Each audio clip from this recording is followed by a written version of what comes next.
The Bad Batch is a great show, and The Clone Wars was a great show too, but they both suffer from one common problem that holds them back from being as perfect as they could be: really poor pacing. Consider the first season of The Bad Batch as an example. As of the making of this video, we have 7 episodes so far. Episode 1 does a great job setting up the world and the characters. Episode 2 does a great job setting up the larger world, the overall style of the story, and expanding the Empire as a setting. Episode 3 builds up Crosshair as an antagonist and the tensions within the new Empire. But after that, honestly, not that much happens. The next 4 episodes are all some variation on there are bad bounty hunters trying to do bad stuff, and then the Bad Batch stops them. The story doesn't really develop other than small character moments, the revelation that someone's hunting Omega for some reason, and fan service. Lots and lots of fan service. Every episode is packed with Easter eggs, references, jokes, cool action scenes, and other fluff that can be fun in small doses, but really starts to drag when we get it for a lot of episodes in a row. You'd think that with all their resources, planning time, experience, and freedom on Disney Plus, that The Bad Batch would have been a pretty tight show, but it's just not. We're only 7 episodes in, and I already feel like some of them might be skippable. That's not a good thing.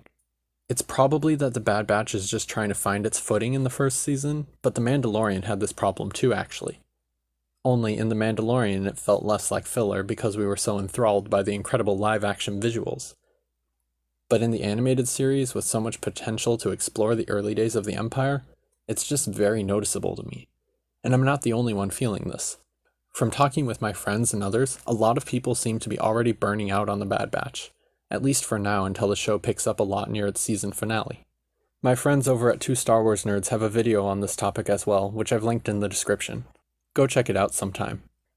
But this issue affected the Clone Wars series too. Going back through them and rewatching it all now, it's very clear which episodes develop character, push the story forward, and explore new interesting ideas, and which ones do not. For all its incredible highs, the Clone Wars also has some pretty skippable lows.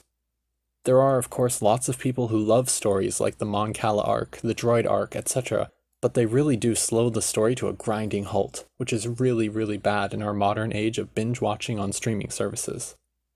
And the Clone Wars being released wildly out of chronological order really didn't help anything. But this is the great strength and weakness of a Dave Filoni show.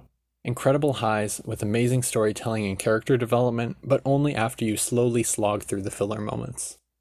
It's an unfortunate hit against the Star Wars TV universe, but despite all that, I still wholeheartedly believe that these amazing shows are well worth the watch. Maybe the slow, awkward pacing and filler episodes full of fan service are just an essential part of the Star Wars experience, and maybe I'd miss them if they were gone. Who knows? But now it's time for you to let me know your thoughts and continue the discussion in the comments. How do you feel about filler and pacing in Star Wars TV shows?